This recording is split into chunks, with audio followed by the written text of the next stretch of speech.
and that's one of the best things. But we have with us Mike Armando, and he's a great jazz and blues guitarist, and his group is called In the Moment, and they should be arriving shortly. And hello, Mike, how are you? Pretty good, Larry. How's everything going? Good, welcome. I know you've been here before at WPKN, and some of the people you've played with have been on the air with us, too, over the years. Yes, I think Art Frank, in particular, a great bebop drummer. Quite often he's been on with us. And we always had a great time with him. Yeah, Art Frank, and...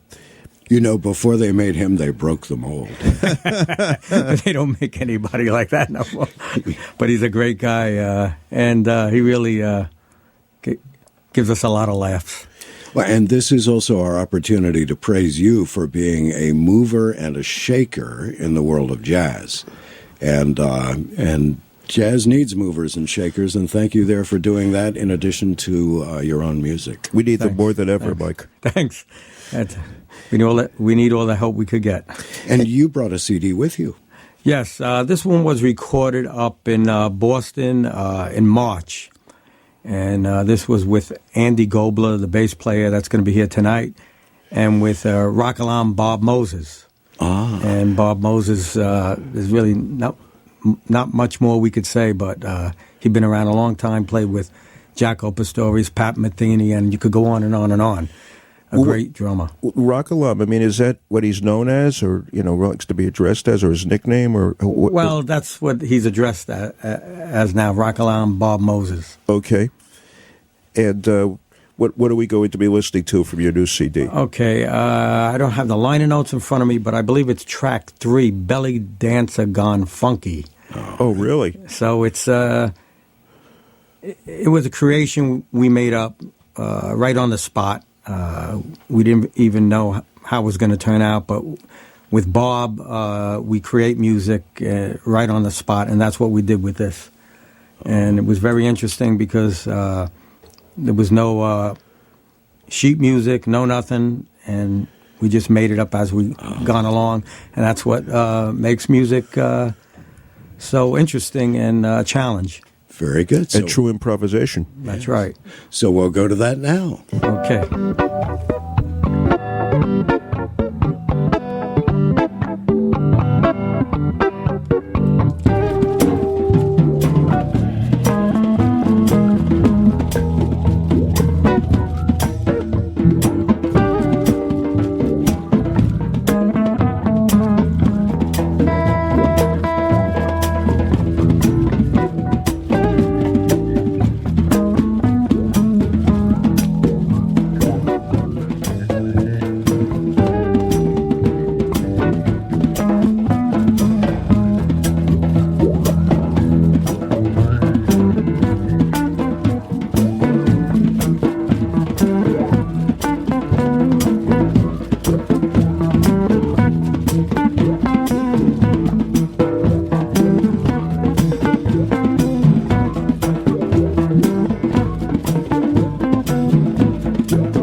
Belly Dancer Gone Funky. Really? Mike Armando and his group In the Moment from his new CD that we're playing for the first time on the Larry Stoller Show on WPKN. And Mike's group, who we'll introduce in a little while, is coming in to play live. And nice to have you again, Mike. Good afternoon to you. And you have quite a history with some of the people you've played with. Oh, thank you. I did a lot of recording, too. We with MJA Records, we had quite a few people like Mike Stern on the label with Eddie Gomez. Mm-hmm. That was your label, MJA? Yes. It's been around since 1973. You put out a lot of stuff. Oh, yeah. I mean, what was your total count up to? I think I lost count. Okay, well, there were so many that's CDs so we many. put out. Some of them were never released. Some of them we still have the masters, but I think I'll release some of them someday. We still have stuff on vinyl. Oh, really? Back in those days of 1973. Wow. Well, how long did it last, MJA? Well, it's still in existence. I've been putting my own music out on it right now. Mm-hmm. Well, one thing I wanted to ask you about before I forget is you worked with Screaming Jay Hawkins? Oh, yes. Oh, no. I was with Screaming Jay Hawkins for 3 years, and you could write a book on some of the crazy stories that, he used to come out of the coffin. I remember we played at the Virginia Theater in Virginia, and we were doing one set, and he always held this stick in his hand with a skull called Henrietta. And what happened is there was a button. He had flash powder, and he pressed this button on the floor one time, and it never went off. And I was beside him, and I'm looking down, and he's pressing it, and something was wrong. So he goes down, and he presses it, and it blew up in his face, I remember. Oh, jeez. And he had his top of his hair all singed and part of his forehead. Oh, man. They called the ambulance that day, and they were carrying him off the stage, and all he kept screaming was, "Keep playing, keep playing." So we just went into a 12-bar blues, and we kept playing. So the audience got up. They thought this was part of the set, and they were all clapping and everything. And suddenly he got some first aid and backstage, and he came out screaming like he always does. Oh, man. And it was a great show. Huh. Now, do you ever see the movie Mystery Train? No, I don't think I Oh, it's a wonderful Jim Jarmusch film, and he plays a hotel clerk in it. And it has a bunch of flashbacks that happen. In other words, the story is told from the perspective of 4 or 5 different people. Yeah. So they revisit the same scene, but the scene with Screamin' Jay as the hotel clerk. Yeah, he had that. It's so good. It's worth seeing over and over. No one could sing "I Put a Spell on You" like Screaming Jay. I mean, did he have an act around that? Did he dress up a certain way? Yeah. And just... he dressed out with his teeth around his neck, Right. with his whole garb. He still came out of the coffin.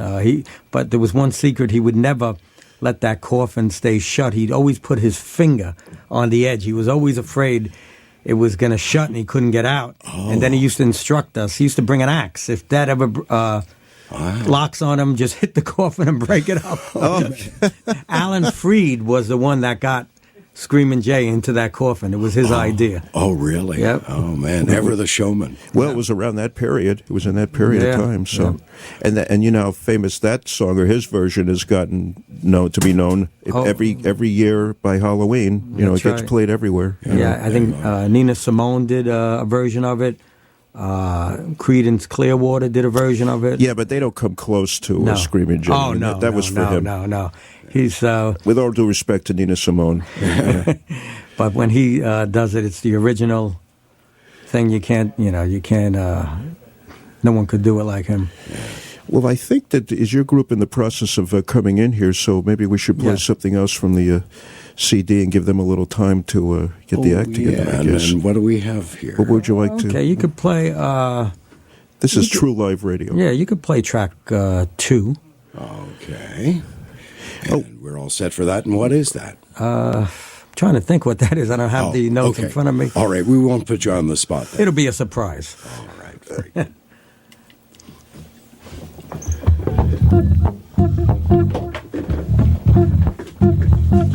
could have given you this to see the names of the track.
That's Mike Armando and group there from my CD. And they are here in the studio setting up even as we speak. So they'll be performing live before long. And here is WPKN in Bridgeport, 89.5 FM, and also WPKN.org. The time has arrived for a cluster of public service announcements, so we'll hit those up for you right here, right now. And that will be in the program room of the library.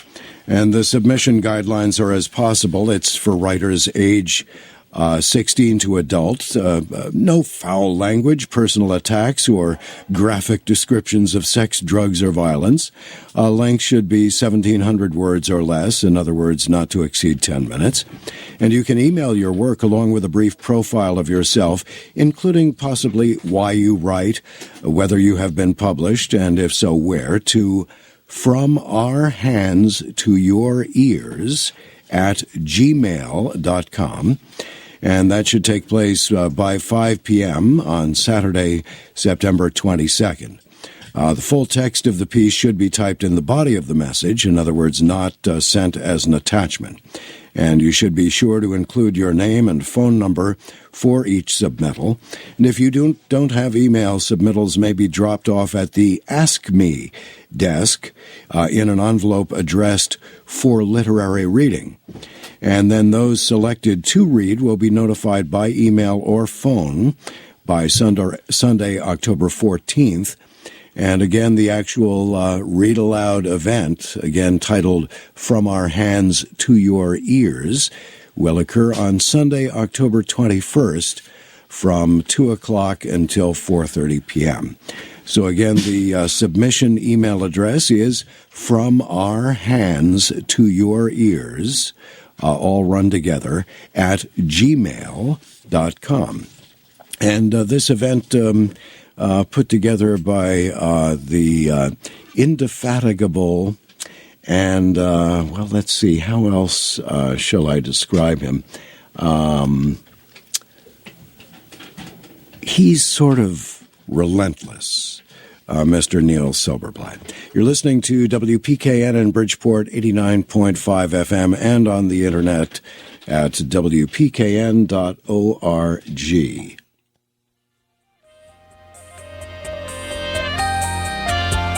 Hello, this is Janet Evelyn. I'm the underwriting manager here at WPKN. You may wonder what underwriting is all about.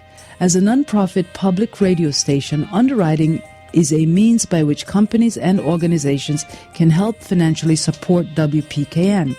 As we enter our 50th year of broadcasting, underwriting will allow us to continue and expand our ability to remain an independent alternative radio station. In exchange for your financial commitment, WPKN will bring awareness about your organization's products and services to our broad and unique listening community. With Connecticut's strongest non-commercial radio frequency, WPKN at 89.5 FM offers a valuable audience that extends throughout Connecticut and New York's Suffolk County, including the North Fork and the Hamptons. WPKN has been a leader in free-form programming since our inception in 1963. We're excited about launching our underwriting support program and look forward to including you as one of our first underwriting partners. For underwriting information, please contact me, Janet Evelyn, at underwriting@wpkn.org or call us at 203-331-9756.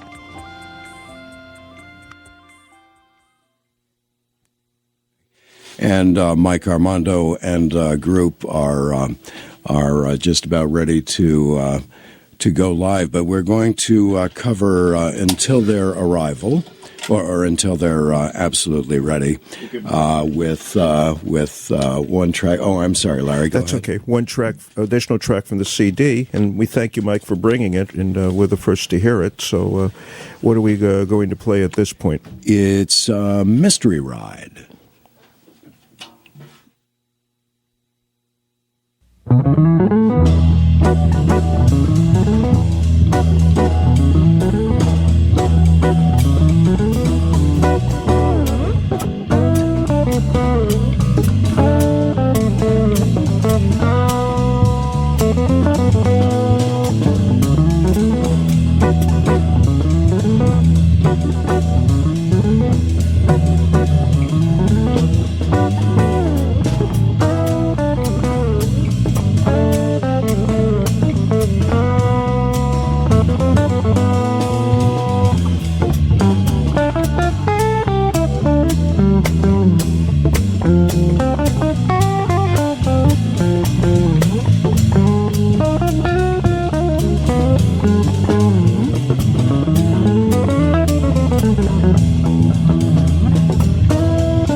Mark Armando, and nice bluesy arrangement of Down and Out from his latest CD. What is the name? It's a mic. Didn't I say? What is the name of the CD? In the moment. In the Moment, which is the name of the group. But that's a nice bluesy. It sounds familiar. Did you write that, or has this been done before? No, it's an original. It is an original. Yeah. And before that, what did we play before that? It was A Mystery Ride. Mystery Ride. And you guys are all here. You should all introduce yourselves, and we're going to have you play live on the air in the moment. And there's you and Rick Constantine. Considine. Yeah. And on electric On bass. drums. And he's on drums and on electric bass. There's Andy Golba. Andy Golba. And what are you people going to be playing? We're going to be doing an original called Funkalunk, and it's a funky tune. It's really an urbanized type of tune that brings you into the city, into the back alleys. It's that type of tune. This come about from experience? Well, you could say that. If you don't mind my asking. Yeah. Okay. Whenever Rick is ready. And you're listening to WPKN in Bridgeport, 89.5 FM, and on the internet at WPKN.org.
Oh, fantastic.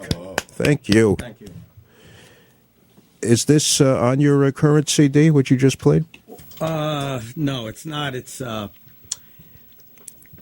if you listen to Belly Dancer Gone Funky, maybe it threw a hint of it towards the middle of it, but it's essentially not on the CD.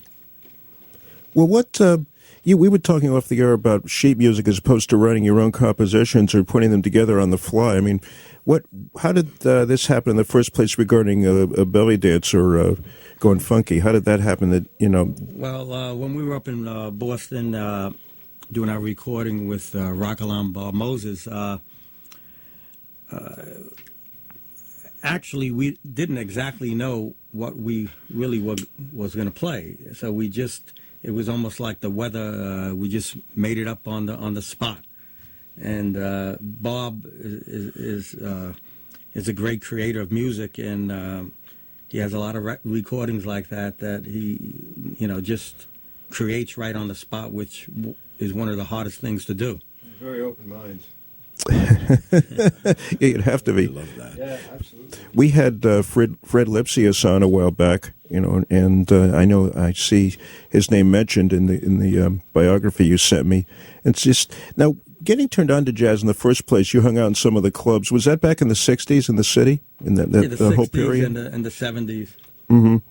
And some of those great clubs that existed in those days, and that whole scene around the village and in the village. Yeah, I mean, that's great that you were part of it, even just to hang around. That's some of us got to attend concerts here and there, but not to hang out in clubs, unfortunately. But well, what else would you like to play? And then maybe we can go to the CD later. We're going to do a tune called Fantasyland.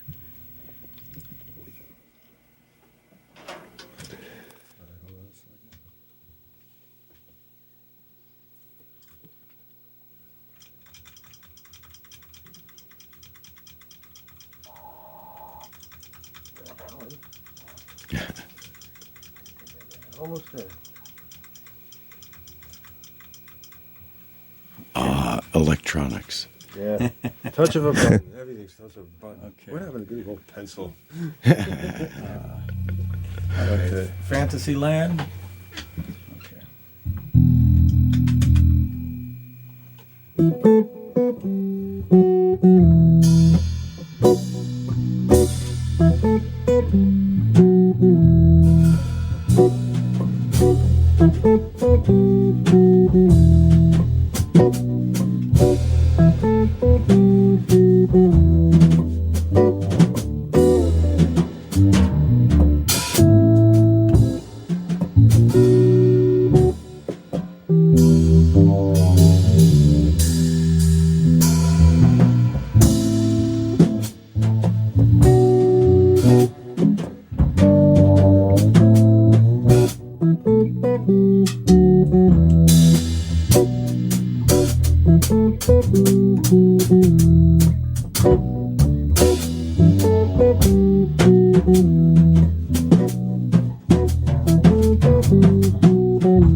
Wow. Very nice.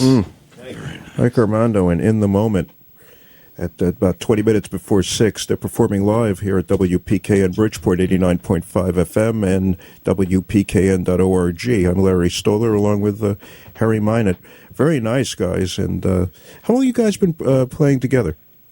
I've known Mike for, I don't know, about 5 years or so. Rick came along fairly recently, around an hour ago. I find that hard to believe. Rick, by the way, I must congratulate you on deploying your drum kit in such a cramped space, and it seems not to have inhibited your creativity at all. Yeah, thank you, Larry. It's a wonderful thing. Yeah, thank you. Now, Larry, you wouldn't be aware of this, but Andy Golba is playing a bass which has six strings. Yeah. Yeah, now, is it dumb that I've never seen such a thing, or? No, not at all. Okay, It's, they're terribly rare then. yeah, they're kind of rare, yeah. There's still a lot of 4-string players, and nothing wrong with that at all. I mean, that's still the root of bass, 4. Now, are the low 4 strings there tuned as though it were a 4-string bass, or how does that work? Okay, it's the middle 4, meaning the fifth, the middle 4 strings The middle 4. are the standard 4-string bass tunings, Oh, okay. E, A, D, G. Okay. So on a 6-string, you get one lower and one higher string. So that makes it B is the lowest string, and then you go E, A, D, G, and then the high string C. So that gives you a broad spectrum. You can do chords, good harmonics.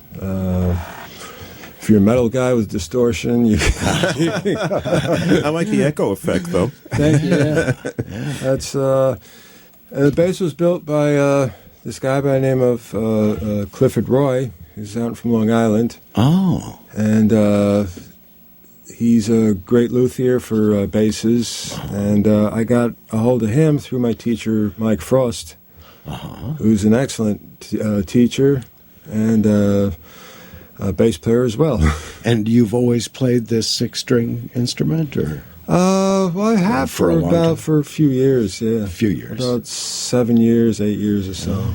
Very I nice. mean, I played 4 and 5, but I kind of got drawn into the 6 for the range that it has. But you're saying there's still a lot of people that play 4? Oh, absolutely. Oh, that's de rigueur. I mean, that's Yeah, I understand. the standard thing. standard is. Yeah, nothing wrong with that either, man. I mean, it's the root, and there's a ton of stuff you can do on that too. I mean, this just has like a wider landing board for real estate. So the spacing of the strings is a little further apart. Depends how the guy builds them. I mean, this is a little closer, so it's kind of easier on the hands. Okay. Some guys like wider spacing. Like, for example, you got a Fender Jazz bass, which has like a traditional standard spacing that for decades, as long as that bass was made for. Okay. So sometimes some guys build basses to that kind of spacing. Some guys like the wider spacing. Okay. So, but do you have the luxury of ordering it up exactly as you want it? Yeah, you do. Oh, wonderful. That's pretty good. But this was nice. This is a little tighter, and it's nice, and it's you get a good grip on things, and it's you don't have to worry about spreading out your fingers as much. Yes, If yes. it was wider. Well, y'all are sounding great. Thank you. Thank you. You guys been performing anywhere, or will you be in the future? Well, we played. We just recently played at the Something Jazz Club. That's at 52nd Street, Manhattan. We played there a couple of weeks ago, and we played a gig in Queens called the Nea's Tavern, and One of the oldest bars in Queens. yeah, in the city. And we did the Long Island Wine and Jazz Fest. That was done back in March. I think in March sometime. That was nice. And what about a website for you guys? Any way people can get in touch with you or email you or anything? Sure. Yeah, I mean they could go. they could email mjajazz at optonline.net. That's mjajazz at optonline.net. If they want to buy the CD, they could go on to CD Baby. They might have a problem finding it. It's In the Moment, the name of the group, but they might have to put one of our names in there. You can put my name, Mike Armando, and see if you can find it under there. But the name of the CD is In the Moment. You could always go on to Facebook, to my Facebook page, Mike Armando, and I think there's a link. If you look down, you'll see one of the advertised CDs there. And if you click onto that, that'll bring you directly to the ordering page of cdbaby.com. I must be one of the few left in the world that hasn't gotten on Facebook yet. I don't know. One of these days, the urge will hit me, and find out all these people like they claim to know me or whatever, or people I haven't heard from in years. Do we have a call we're waiting for from a guest out in Boston, huh, Bob? Yeah. Bob Moses. Oh dear, that may have been the one that I just hung up on.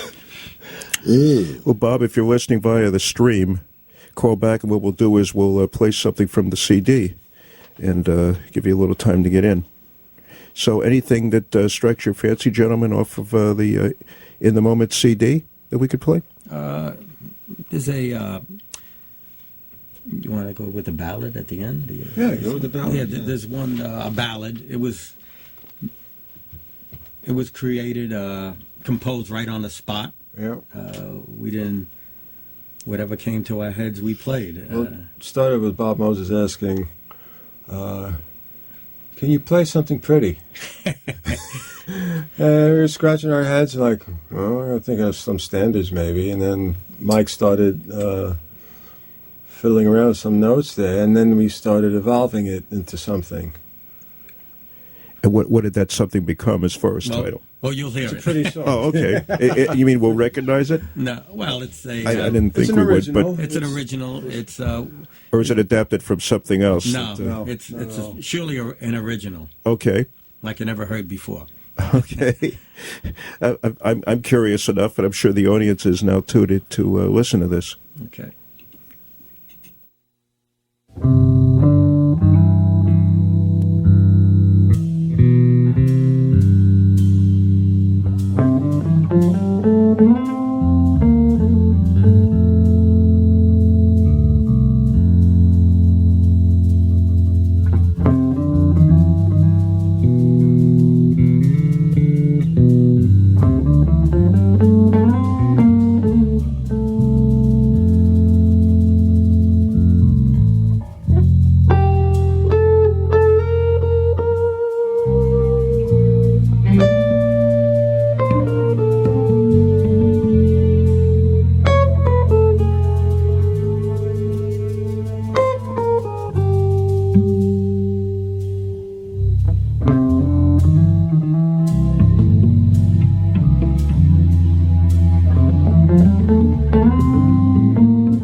Mike Armando and In the Moment and Missing You.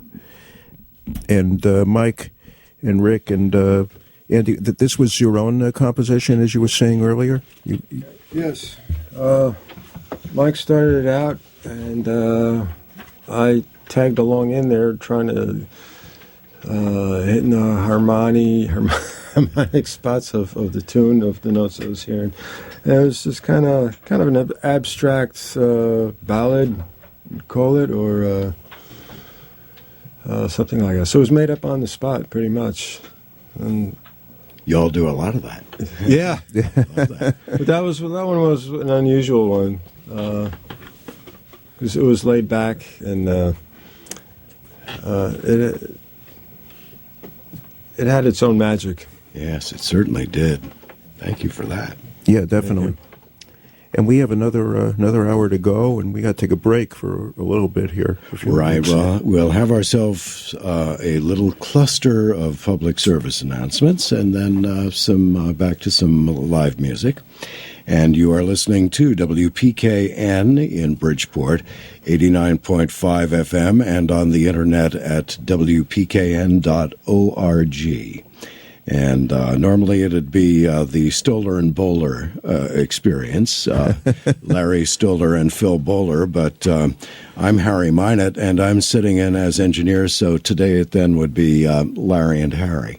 There you go. So, the Sherman Playhouse takes a new step this month by hosting its first poetry and jazz event. An afternoon of poetry and jazz is planned for Sunday, September 30th from 2 to 4 p.m., and that's at the Playhouse on Route 39 in Sherman. It's free to the public. Those scheduled to read include Joan Cantor, a prize-winning poet and author of Shadow Sounds. She's also a noted judge of poetry festivals in the Northeast. Dmitri Rimsky, a lifelong resident of Washington, Connecticut, who's been reading his poetry at various coffee houses and other venues since he was 18. Neil Silberblatt, he's the author of So Far, So Good, and the organizer of several local literary readings, including an afternoon of poetry and jazz at the Washington Art Association on August 5th, and Voices of Poetry at the Worcester School on November 4th. And, oh, pardon me just a moment, Radio Verite here. And hello, WPKN, is that Bob Moses? Oh, no, it's not, but if you will hold on just a moment, I'm going to engage you on the panel that will put you on the air. And we were in the midst of a cluster of public service announcements, but in view of the fact of our earlier difficulty to connect with you, I think we'll go to you just now. We'll be flexible, and then we'll come back to the cluster of PSAs in just a bit. So... Oh, good. So this is the propitious moment to have you. Oh, good. Okay, give me just half a sec here, and we'll engage you and bring you in on that little chromium switch. Okay, so let's see. That's on hold. That's there. The chromium switch goes to position number C, and you should be there, Mr. Moses. Hello. Hello. Who's this? Is Larry? Well, I'm Harry. You're Harry. You called me before. All right. I'm Harry Minot, but Larry is there as well. Welcome, Bob. Good afternoon. Good Welcome afternoon. to WPKN. I think you know the gentlemen that are here. I think you know the gentlemen that are here. And I think, Mike, you're live over there. Yes, how you doing, the rock alarm? Good, Mom. We're in the middle of a recording session, but I told you I'd call, and I thought I'd give you a shout. Oh, I really appreciate you taking the time to do that. Well, I appreciate you, too. You're a very giving, loving, supportive person, so I got to honor that, Thank you. I can't believe some of the people you've worked with, Bob. Charles Mingus, Russon Roland Kirk, Jim Pepper, Larry Coryell, Gary Burton, Keith Jarrett, Steve Swallow. A lot of well-known, certainly recognizable names, Lyle Mays and Herbie Hancock. And, I mean, it just goes on and on. But one thing I was curious about, what was the Free Spirits? Oh, well, the Free Spirits was the first, as far as I know, the first jazz rock group. So all this fusion stuff that came later and jam band stuff, I have to apologize. Sorry, we started that. But it was actually, as far as I know, because we came together around 1965, I think. And it was with Jim Pepper. You know, I put him in my top 4 saxophone players. Coryell, a great guitarist, and he was young and wild then and singing. Great as well, songwriting. We had Chris Hills as a genius bass player as well as a drummer. He played everything. And Columbus Baker, who played rhythm guitar, sang, helped with writing the lyrics. Very literate person. And that was a great group. You know, it was ahead of its time. It's kind of like, I would say, almost like Beatles-level songwriting with some serious R&B. With, Coryell in those days, he was kind of shredding like Hendrix with the feedback and all that stuff at the same time. He had all the jazz thing as well. And Jim Pepper, who put a kind of a Coltrane, Albert Ayler, Pharoah Sanders kind of vibe, but he was completely unique, but he had that kind of, beautiful, free playing ongoing, and so that's a very unusual combination to put in one group. And there is a recording, there's 2 recordings. One was a studio recording, which we all hated at the time, but can laugh about now. You know, it has a few things. And then there was one that was a live gig from '67 that just came out on an English label called Sunbeam Records, called the Free Spirits Live. A good friend of ours had a tape machine going. It was a Wallensack. It was a very funky recording. It's, not pristine studio recording, but the music is smoking. And anybody who wanted to know kind of what the Free Spirits sounded like, you could check that out. It would give you some idea. Oh, have you made it to YouTube like everybody else has?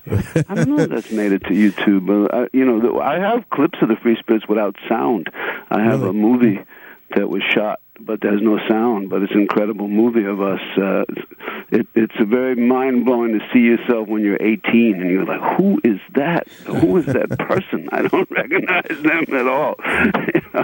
It's kind of like that when I see those things. But, I'm glad the music finally came out. I'm glad there's some, at least representation. I think the company is called Sunbeam Records. They're an English label. I'm sure you could get it online if people are interested, or buy the physical copies like old school guys like me. We tend to do that. Well, I get the impression you don't have that much time, but tell me a little bit about working with Mingus and Rahsaan Roland Kirk and how long you did that. Well, I never really worked with Mingus. I grew up with Mingus. I used to sit in with Mingus all the time, and he would come to my house and play duets with me. And, the Rahsaan I played some gigs with, but still, these were more like mentors to me, I mean, they're just among the many extraordinary people I was lucky to know. I mean, I really knew a lot of incredible people, Gil Evans and, Jaco and Mingus and Rahsaan and Harold Vick and, Jim Pepper and Sheila Jordan. I mean, I've been very lucky to just meet some great people who also happen to be, in most cases, great musicians, Mingus was something else. I mean, his music and his personality. Very tough dude, crazy in a way, but very loving to me. Very, he didn't go easy on me, I'll tell you that, but he was sweet. I loved him too. And, I was glad to come up through that. I'm also glad to leave it behind and do something new. I'm not really thinking about this. I understand, you're interviewing me, and this is interesting. People are interested about it because they didn't have that experience of knowing these people, so they like to hear the stories and everything. I totally understand that, but I'm much more in the present right now. One thing leads to another. That's right. And there you are as the thread. But the perfect chamber music that, you couldn't write anything more beautiful and suites, and it goes from one section to another, and people introduce melodies, and those melodies get developed and go, so, it has all the attributes of music and hopefully the soul of, all the cultural music without any of the boundaries or preconceptions or gravitational karma Now, it would seem to me, forgive me if I introduce an element of theology here, but the heart and soul of improvisation and the sort of approach you've just been talking about would seem to be opening up to guidance and inspiration in a way which might very well be meditative at its root. Could that be?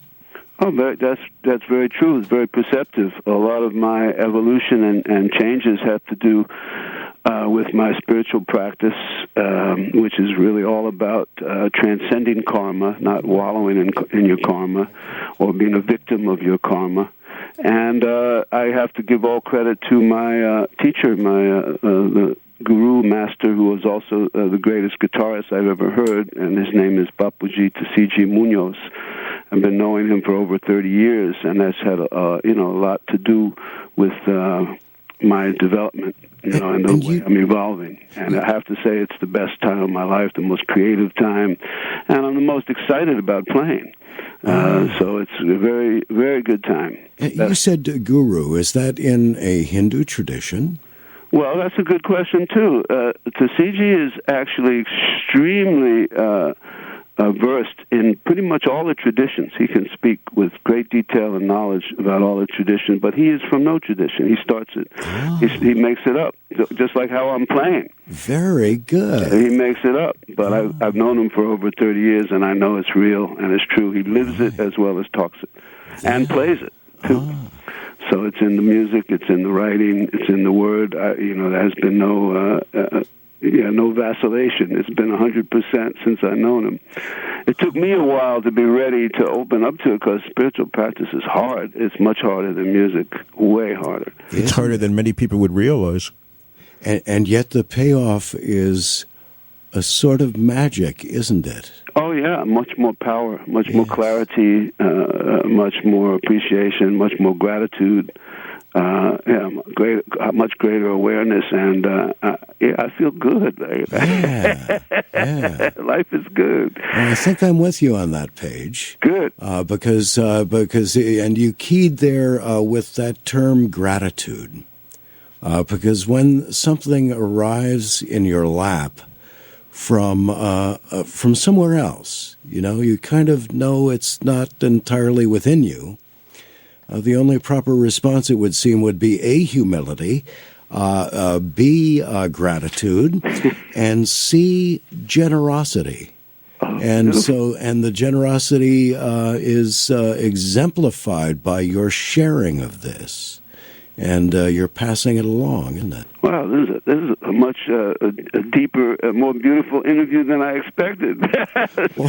This is great, man. Thank you, Harry. I couldn't have said it better, man. Beautiful. But so thank you for your historical service to the music, and thanks also for taking it to a whole different realm. And keep going that way. Continue, definitely.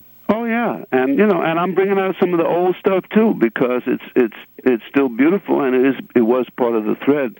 In fact, I just found a date that had been buried for years from 1979. How about this band? Tom Harrell, Harold Vick, who I also put in my top 4 saxophone players, Barry Rogers, Howard Johnson, Richard Perry, Joanne Brackeen, Eddie Gomez, Sammy Figueroa, Gene Lee, Chuck Loeb, and it was all music that I wrote from 1970-something, and I just brought that out, too. So I'm doing new stuff, but also bringing out some old stuff that never came out, because why not? It's good music. Well, also, and there's a whole nother level of magic in reconnecting with something from way back, which then becomes part of the path forward. Right, and also those players. I mean, there's several of them who are not with us now, and those that are. I mean, I could never get a band like that together these days. It'd be impossible. The schedules, the money, no way I could do it. So there was a certain magic time. I got to play, and got these people to come in and do my music, and boy, they rocked it. Harold Vick, that's enough reason in itself just to put out the record, just to hear what he played. Yeah. Well, you hear this a lot, but I say never because look at what you've done spiritually. Look at how far you've come. Just the way you're describing it, and the enthusiasm and excitement and energy in your voice. So anything's possible. Oh yeah, well, yeah. Listen, I'd love to play with Eddie Gomez again or Joanne Brakid. If it should come to pass, I'd be very grateful.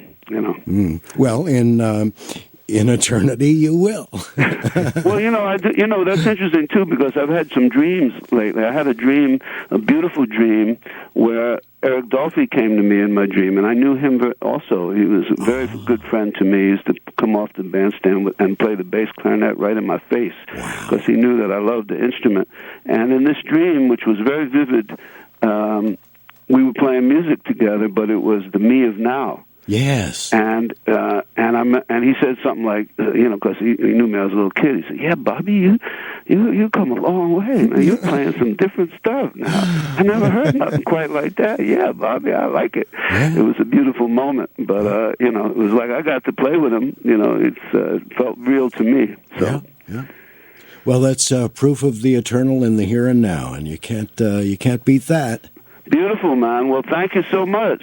Yeah. Well, we really appreciate you taking time out of your day to contact us and participate. This is great. I hope you'll, if you're ever down here, come up and hang out with us in the studio. I'll be happy to do that. And also, I'll have Mike email me your actual street address, and I'll send you some of these CDs, a couple of old ones that I redid. And we'll definitely make sure they get heard. And some of the new ones, so just so you have it. We will make sure they get heard, definitely. Whoa, even better. Mm-hmm. Well, beautiful, man. Hey, Mike. Okay. Thank you. I thank you. Have a great rest of the show. I'm going to go back to work and do some more recording. So thank you, everybody. Hey, good luck, and thanks for calling in. Thanks again. Take care. Take care, Bob. You too. Phew. Oh, well, was that phenomenal? That's fantastic. Oh man. Okay. Good stuff.